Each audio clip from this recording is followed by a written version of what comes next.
Hey, good morning guys. This is CMA Pradeep Dhani and you're watching my channel. So guys, जैसा कि आज हम CMA foundation की business को carry कर रहे हैं अपना नया लेक्चर के साथ। तो गाइज हम स्टार्ट करने जा रहे हैं कि व्हाट इज कम्युनिकेशन। तो गाइज कम्युनिकेशन का मतलब होता है गाइज कि एक व्यक्ति दूसरे व्यक्ति को अपनी बात किस तरीके से समझाएगा, कौन सा वो मोड का इस्तेमाल करेगा। वो या तो रिटर्न में समझाएगा अपनी बात को, या तो वो ऑडियो के थ्रू समझाएगा, या वो टेलीफोनिक अपनी बात को समझाएगा, या फिर वो रिटर्न में मेल के थ्रू भी समझा सकता है। कम्युनिकेशन का मतलब होता है मेरे दोस्तों अपनी बात को दूसरे व्यक्ति तक समझाना। किस मोड का इस्तेमाल करेंगे वो आप दोनों के बीच जो एग्रीमेंट में लिखा होगा उस पर डिपेंड करेगा। लॉ में भी यही बात होती है, जो हम फाउंडेशन की लॉ पढ़ते हैं। कम्युनिकेशन का मतलब होता है दोस्तों एक व्यक्ति दूसरे व्यक्ति तक अपनी बात किस मोड में समझाना चाहता है वो मेरा कहलाता है कम्युनिकेशन। कि एक व्यक्ति अपनी बात को दूसरे व्यक्ति तक समझाने के लिए किस मोड का इस्तेमाल करता है वो मेरा कहलाया जाता है कम्युनिकेशन। तो हम डेफिनेशन पढ़ते हैं according to McFarland. Communication is a process of meaningful interaction among the human beings. यानी जो दो व्यक्ति आपस में बात कर रहे हैं तो मीनिंगफुल निकलना चाहिए, यानी जो आपस में बातें होनी चाहिए। राम ने शाम को कुछ बोला तो जो बोला वो शाम को समझ में आना चाहिए, यानी जिस व्यक्ति ने जिसको बोला उसको समझ में आना चाहिए। अगर समझ में आता है तो हम कहेंगे कि कम्युनिकेशन सक्सेसफुल हुई। Communication is the process of meaningful interaction among the human beings.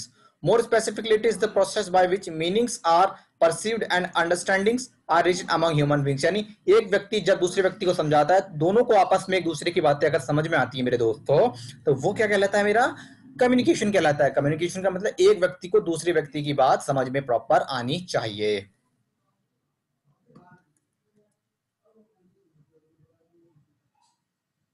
आइए दोस्तों, इंपॉर्टेंस ऑफ कम्युनिकेशन की क्या इंपॉर्टेंस है। In organisation communication ties up people and structure together. यानी लोगों को आपस में मिलाकर रखता है। यानी इस व्यक्ति ने उसको समझाया तो उसको दूसरे व्यक्ति को, ए ने बी को समझाया तो बी को ए की बात पूरी तरीके से समझ में आनी चाहिए। जैसे कि ऑर्गेनाइजेशन में एक मैनेजर अपने सबॉर्डिनेट को जो काम सौंपता है तो वो इस तरीके से समझाए कि सबॉर्डिनेट को समझ में आना चाहिए। ऐसा नहीं कि मैनेजर ने तो समझा दिया, सबॉर्डिनेट के समझ में आया या नहीं आया, ये प्रॉपर कोऑर्डिनेशन यानी कम्युनिकेशन जो है वो नहीं हो पाएगा। कम्युनिकेशन का मतलब मैनेजर जो अपने सबॉर्डिनेट को समझाएगा, सबॉर्डिनेट को वो समझ में आना चाहिए। मैनेजर को इस तरीके से इस आसान भाषा का इस्तेमाल करना चाहिए कि सबॉर्डिनेट को समझ में आए। दोस्तों दूसरा है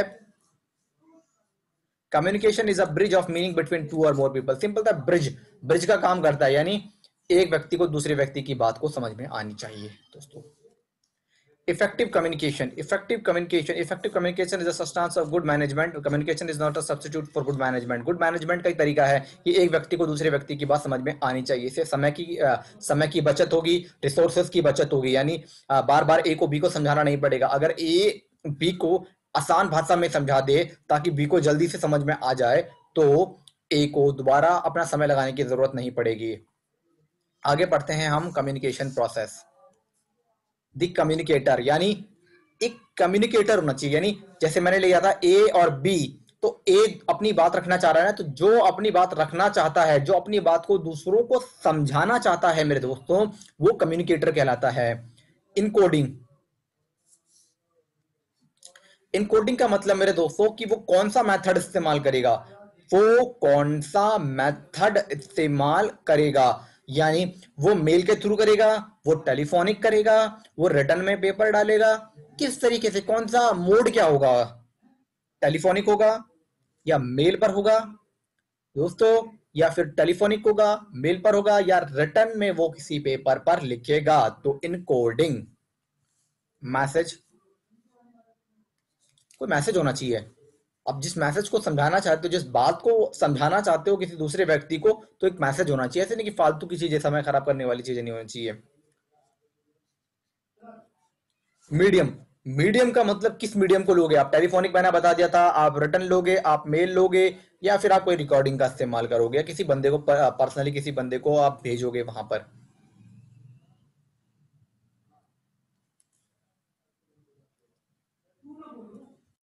डिकोडिंग, डिकोडिंग का मतलब है दोस्तों कि ए ने बी को कोई बात समझानी चाहिए तो डिकोडिंग का मतलब अब बी की जिम्मेदारी भी बनती है, ए ने बी को समझाया तो बी की जिम्मेदारी भी बनती है वो आराम से उस बात को समझे, और अगर उसको बात समझ में नहीं आ रही तो बीच में ही बोल दे, यानी जब ए अपनी बात खत्म करना चाहे तो बी ए को बोल दे कि साहब मुझे ये बातें आपकी समझ में नहीं, ऐसा नहीं कि 6 महीने बाद बोल रहा है कि यार मुझे तो समझ में आया, दिस इज अनएथिकल। अगर आपका मैनेजर आपको कुछ समझाता है, आपको समझ में नहीं आता तो बोलिए सर मुझे ये चीज समझ में आ गई, ओके, लेकिन सर इसमें मुझे कुछ इश्यू है, ये मुझे समझ में नहीं आ रहा, आप तुरंत बोलिए। आप 1 महीने बाद 1 हफ्ते बाद बोलोगे तो मैनेजर जो है वो इरिटेट होगा, क्योंकि गलत बात है आपकी, आपको जब समझ में नहीं आया, आप मान लीजिए मैं आपको पढ़ा रहा हूँ, आपको समझ में नहीं आया तो आपका ड्यूटी बनती है कि आप कमेंट सेक्शन में डालिए, ठीक है, पर्सनली मुझे फेसबुक पर डाल सकते हैं डाउट कि सर ये समझ में नहीं आया मेरे बिजनेस में या इकोनॉमिक्स में, आप मुझसे पूछोगे आपका एग्जाम होने के बाद तो आप फायदा नहीं है। इन डिकोडिंग का मतलब जिसको हम बात समझाना चाहते हैं, जैसे मैं आपको पढ़ा रहा हूँ तो आपकी आपको समझ में आ रहा है कि नहीं आ रहा, अगर नहीं आ रहा तो आप कमेंट सेक्शन में डालिए, फेसबुक पर मुझे मैसेंजर पे मैसेज डालिए,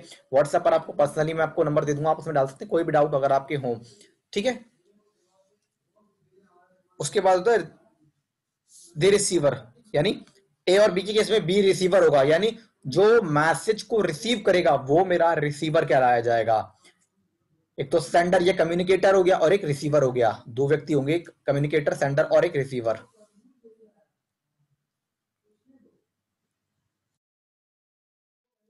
फीडबैक, मैंने कहा था ना आपको, फीडबैक यानी अगर बी को कोई बात समझ में नहीं आई या हमें अगर मैनेजर ने जो बात समझाई अगर मुझे समझ में नहीं आई तो मुझे फीडबैक देना चाहिए कि सर मुझे ना ये तो समझ में आ गया सर, लेकिन सर मुझे ये समझ में नहीं आया सर, आप ये समझा देंगे मुझे एक बार और प्लीज सर, तो वो आपको समझा देंगे, आपको फीडबैक देना पड़ेगा, सब तुरंत देना पड़ेगा आपको।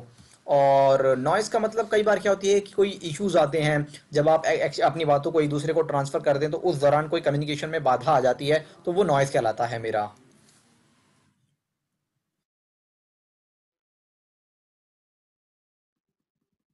उसके बाद टाइप्स ऑफ कम्युनिकेशन, तीन टाइप के कम्युनिकेशन होते हैं दोस्तों। एक होता है formal and informal communication, downward and down upward and horizontal communication, verbal and written communication. Formal and informal, formal का मतलब आपका ना एक रूट होता है, एक एक होता है ना, एक रूट होता है कि आपको जैसे कि मान लीजिए आपको मान लीजिए किसी ऑर्गेनाइजेशन में किसी को किसी सबॉर्डिनेट किसी कर्मचारी को दिक्कत है तो वो एक ना रूट होता है। रूट मतलब कि वो पहले उससे अपने बड़े मैनेजर के पास अपने मैनेजर के पास जाएगा, अगर उसके मैनेजर भी उस इशू को रिजॉल्व नहीं करता तो वो उससे सीनियर मैनेजर के पास जाएगा, नहीं जाएगा तो फिर वो एचआर के पास जाएगा, ऐसे नहीं डायरेक्टली एचआर के कमरे में, एचआर सीनियर जो एचआर की हेड है उसके कमरे में जाके घुस जाएगा कि मुझे ये इशू है, ऐसा नहीं है। आप एक रूट होता है कि आप अपने से बड़े मैनेजर फिर उससे बड़े मैनेजर फिर आप एचआर के पास जाओगे आप, ठीक है। और इनफॉर्मल का मतलब कोई कोई कोई रूट ही नहीं है, आप जिसके पास जाना चाहो चले जाओ, कोई इशू नहीं है ऐसा। तो ये तरीके है हमारे पास। फॉर्मल मतलब प्रॉपर रूट है आपका, आपको अपनी बात कहने का एक प्रॉपर रूट है कि आपको इस स्टेप के तहत जाना पड़ेगा आपको, और अगर कोई रूट नहीं है तो आपका जो मर्जी आप वो करिए।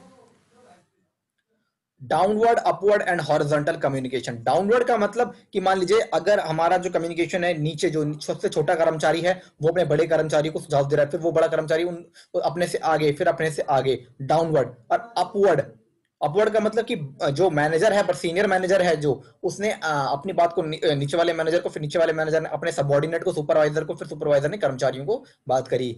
आप समझ रहे हैं ना। टॉप लेवल, फिर मिडल लेवल, फिर आपका मान लीजिए बॉटम लेवल। अगर आपका रूट ये है तो आपका होगा डाउनवर्ड, ठीक है। अगर आपका ये होगा, अगर आपका रूट ये है, अगर आपका रूट ये है कि आपका पहले बॉटम होगा, फिर मिडल होगा, फिर आपका टॉप होगा,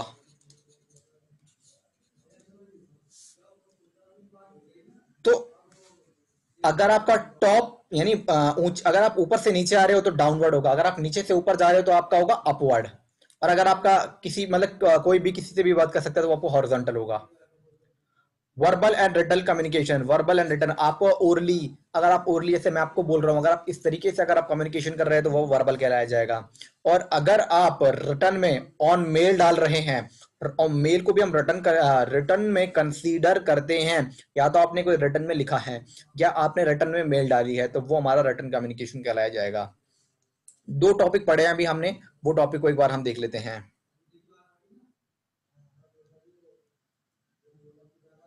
कम्युनिकेशन, जब एक कम्युनिकेटर या सेंडर अगर अपनी बात यानी एक व्यक्ति अपनी बात दूसरे व्यक्ति को समझाता है और वो व्यक्ति यानी ए ने एक बात समझाई बी को, ठीक है, अगर बी प्रॉपर उसको समझ लेता है तो वो कहलाया जाएगा प्रॉपर कम्युनिकेशन। यानी कम्युनिकेशन का मतलब एक व्यक्ति दूसरे व्यक्ति को समझा रहा है, यानी या तो हो सकता है कि जो टॉप लेवल का बॉटम लेवल को समझा रहा है या फिर बॉटम लेवल अपनी बात को टॉप लेवल पे रख रहा है।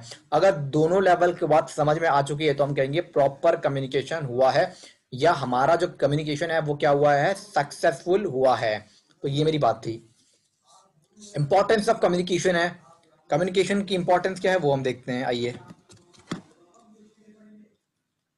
In organisation communication ties people and structure together, यानी लोगों को आपस में कोऑर्डिनेशन के तहत रखता है। यानी एक व्यक्ति दूसरे व्यक्ति को बात समझा रहा है तो आराम से समझाएगा, प्यार से समझाएगा, ताकि दूसरे व्यक्ति को भी उस बात को समझने में आसानी हो सके।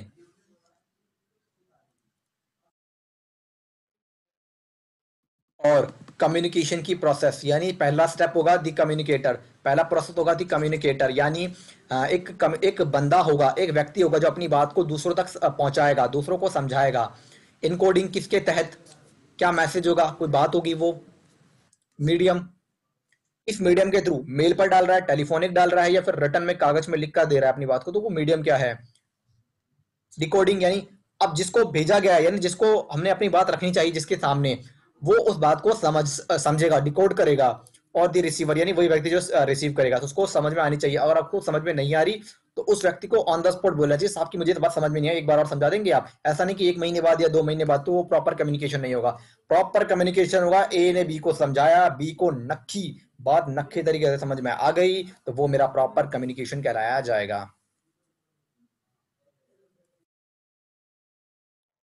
फीडबैक, वो फीडबैक भी देगा, मैंने जैसा कि समझाया कि अगर मान लीजिए उसको कोई बात समझ में नहीं आ रही है तो वो ऑन द स्पॉट बोलेगा, I am unable to understand what are you trying to say to us, तो आप हमें क्या समझाना चाह रहे हो, we are unable to understand. Noise, noise मतलब कि कई बार बाधा भी आ जाती है जिससे कि रिसीवर को बात समझ में नहीं आती है, तो वो नॉइस क्या होती है, ठीक है ना, वो बाधाएं होती हैं। Types of organizational communication, formal and informal, formal and informal communication. Formal मतलब एक रूट होता है कि आपको इस रूट से जाना है, ऐसे नहीं कि आप डायरेक्टली जो बॉटम लेवल का बंदा है वो टॉप मैनेजमेंट के पास चला जाए अपनी समस्या को लेकर, नहीं, एक रूट होता है कि अपने सुपरवाइजर को बताए, फिर वो अपने मैनेजर को बताएगा, वो उसको मैनेजर को बताएगा, फिर वो एचआर को बताएगा कि ये इशू है हमारे टीम के इस बंदे को। अगर आप ऐसा कोई तरीका है कि डायरेक्टली आप कोई भी किसी भी लेवल के पास चले जाता है, कोई लेवल का यहाँ पर कोई तरीका ही नहीं है, तो वो इनफॉर्मल कहलाया जाता है। Downward, upward and horizontal. Downward का मतलब अगर डाउनवर्ड का मतलब ऊपर से कोई बंदा नीचे की मतलब टॉप लेवल का बंदा, फिर मिडल, फिर बॉटम लेवल पर बात आ रही है, यानी ऊपर से नीचे की ओर बात आ रही है तो डाउनवर्ड है। और अगर नीचे से ऊपर की ओर बात जा रही है तो वो अपवर्ड कहलाया जाता है। हॉरिजॉन्टल मतलब कोई भी कभी भी किसी से कॉन्टेक्ट कर सकता है, ऐसा कोई रूट नहीं है इसमें। रिटन एंड वर्बल कम्युनिकेशन, आप अगर ओरली अगर आप बातें कर रहे हो, ओरली अगर अपनी कम्युनिकेशन को समझा रहे हो, ओरली अपने मैसेज को आप समझा रहे हो, तो वो वर्बल कहलाता है दोस्तों। और अगर आप रिटर्न में उस चीज को समझा रहे हो, अगर आप रिटर्न में उस चीज को समझा रहे हो तो वो कहलाया जाता है return communication.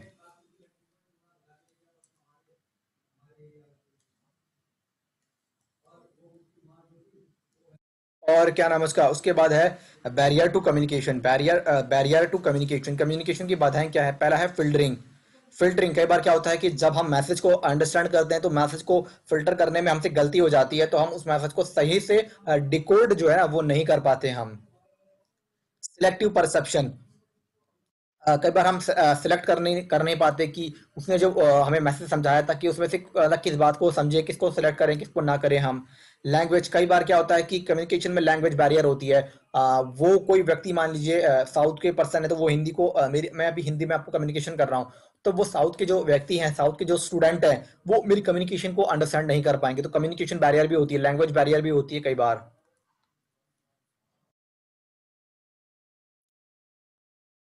Semantic barrier, the language words semantics symbols and expressions, कई बार क्या होता है कि सिंबल्स और जो एक्सप्रेशंस होते हैं वो उस व्यक्ति का, कोई दूसरा जिस व्यक्ति को हम समझाना चाहते हैं वो उसको गलत ले गया है, सिंबल्स को गलत ले गया है ना, उसको जो हम उसको अंडरस्टैंड कराना चाह रहे थे वो उसको अंडरस्टैंड नहीं कर पाया, तो ये सिमेंटिक बैरियर होती है। इमोशंस, कई बार इमोशंस भी हावी हो जाते हैं, वो भी एक बैरियर है ना। इन्फॉर्मेशन ओवरलोड, कई बार क्या होता है कि हम ये नहीं देखते कि जिस व्यक्ति को हम अपनी बात समझा रहे हैं उसको समझ में आ रही है या नहीं आ रही, बस हम अपनी अपने जो अपना बर्डन होता है उसको खत्म करने के लिए बस केवल बात को समझा देते हैं, फॉर्मेलिटी कर देते हैं। लेकिन कम्युनिकेशन, मैंने कहा ना दोस्तों, कम्युनिकेशन तो नक्की तब खत्म होगा जब मैंने ए ने बी को समझाया तो बी को वो बात समझ में आनी चाहिए। ए को बार बार बोलना चाहिए कि बी आपको समझ में आई है बात या नहीं आई है, मैं दोबारा समझा दूंगा, मैं आपको दोबारा समझा दूंगा। जैसे मैं, आप देख रहे हो कि मैं टॉपिक को एक बार कवर करके फिर दोबारा से उसको कवर कर रहा हूँ, ताकि 2-3 बार हो जाए वो चीज़, छोटे छोटे टॉपिक भी। तो वही है, इंफॉर्मेशन ओवरलोड ना हो। और नॉन वर्बल क्यूज, कई बार क्या होता है कि नॉन जो जो काम की बातें नहीं होती वो भी हो जाती है, जिससे कंफ्यूजन पैदा हो जाती हैं। Non verbal cues, time pressure, कई बार क्या होता है कि आपको अपनी बात को फटाफट से समझाना होता है, आपके पास समय कम होता है क्योंकि आपको अपना काम भी करना है और इस बात को दूसरे व्यक्ति को समझाना भी पड़ता है। तो वही होता है आपका। उसके बाद effective communication.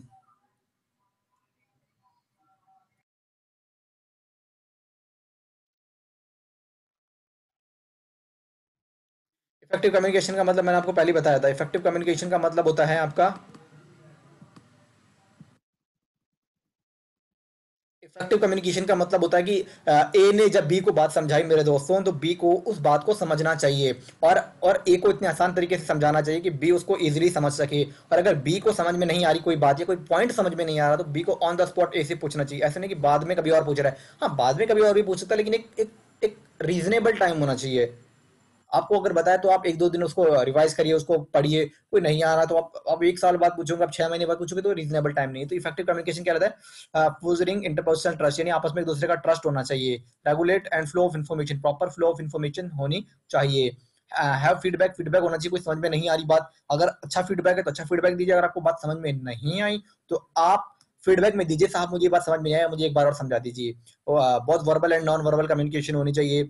Simplify language, easy language में आपको समझाना चाहिए। इफेक्टिव लिसनिंग, यानी जो जिसको मैसेज दिया जा रहा है वो भी ध्यान से बात को सुने। इफेक्टिव लिसनिंग भी होनी चाहिए यहाँ पर। See the emotion, do not cloud and dissolve the message, यानी कोई इमोशनली नहीं होना चाहिए कि ए और बी आपस में फ्रेंड हो। ऐसा कुछ नहीं होना, मतलब फ्रेंड तो हो लेकिन इमोशनली होना चाहिए। जिसका जो काम है वो अपना काम प्रॉपर तरीके से करे। अंडरस्टैंड नॉन वर्बल, अगर जो रिसीवर है वो नॉन वर्बल बात को भी अगर अंडरस्टैंड कर सके तो बढ़िया होगा। उसके बाद है दोस्तों, अगला है कोऑर्डिनेशन। कोऑर्डिनेशन का मतलब होता है कि आपस में एक दूसरे का सहयोग करना। एक ऑर्गेनाइजेशन में अगर कोऑर्डिनेशन है, यानी जैसे हम बोलते हैं कि एक टीम में क्या होता है, जैसे मान लीजिए ऑफिस में मैनेजर के अंदर 10 बंदे, तो कई बार क्या होता है 10 बंदों की आपस में बनती है। तो अगर किसी को कोई, मान लीजिए कोई फॉर्मूला नहीं आ रहा एक्सेल में या कोई चीज नहीं आ रही, तो अपने टीम मेंबर से पूछ सकता है। तो ये कोऑर्डिनेशन कहलाता है। कोऑर्डिनेशन का मतलब कि एक दूसरे से आपका सहयोग होना चाहिए, समन्वय होना चाहिए आपका कोऑर्डिनेशन में।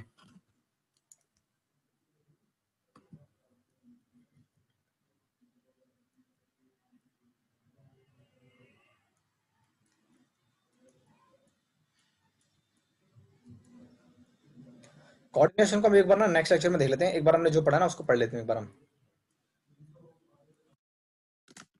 कोई दिक्कत होती है ना आपको मेरे दोस्तों, तो आप ना मुझे कमेंट सेक्शन में डाल दीजिएगा। कम्युनिकेशन का मतलब होता है दोस्त, जब हम एक व्यक्ति अपनी बात को दूसरे व्यक्ति को समझाता है, तो वो इस तरीके से समझाए कि जो बात उसने उसको समझाई है वो उसको प्रॉपर तरीके से अंडरस्टैंड हो जाए।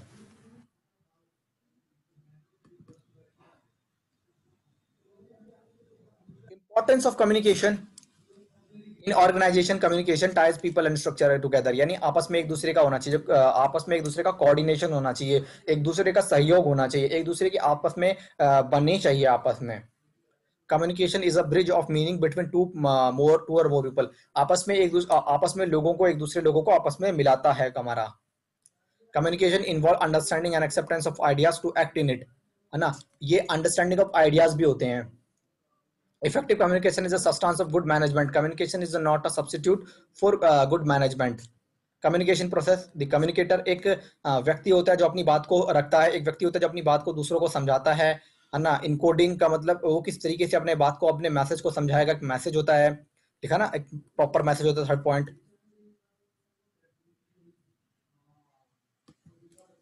और मीडियम मतलब आप, आपका माध्यम क्या है, आप जो व्यक्ति को बात समझा रहे हो, आपका वो मीडियम क्या होता है। डिकोडिंग मतलब अपनी बात को, जब हम किसी व्यक्ति को बात समझा रहे हैं तो वो व्यक्ति भी उस बात को डिकोड कर सके, अंडरस्टैंड कर सके। रिसीवर मतलब जो बात को रिसीव करेगा, जिसको हम समझा रहे हैं।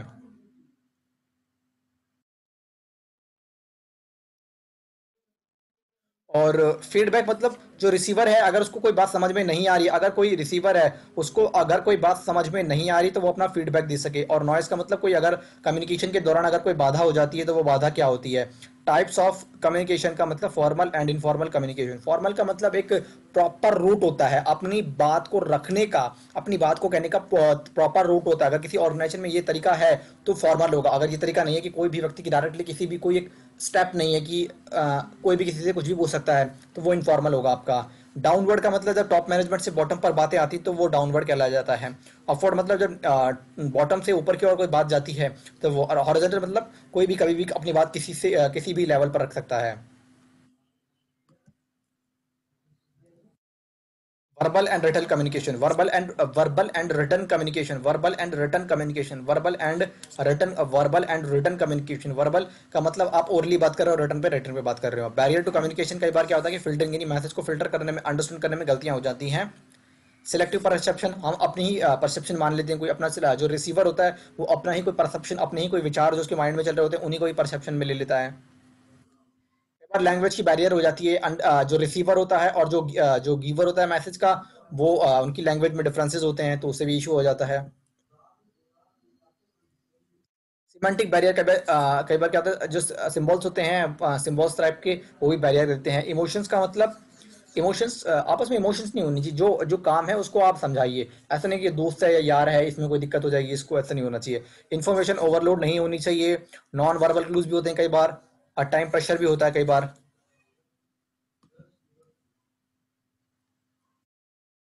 इफेक्टिव कम्युनिकेशन होता है कि एक व्यक्ति दूसरे व्यक्ति को समझाता है तो दूसरे व्यक्ति को बात समझ में आती है, तो वो मेरा इफेक्टिव कम्युनिकेशन कहलाता है।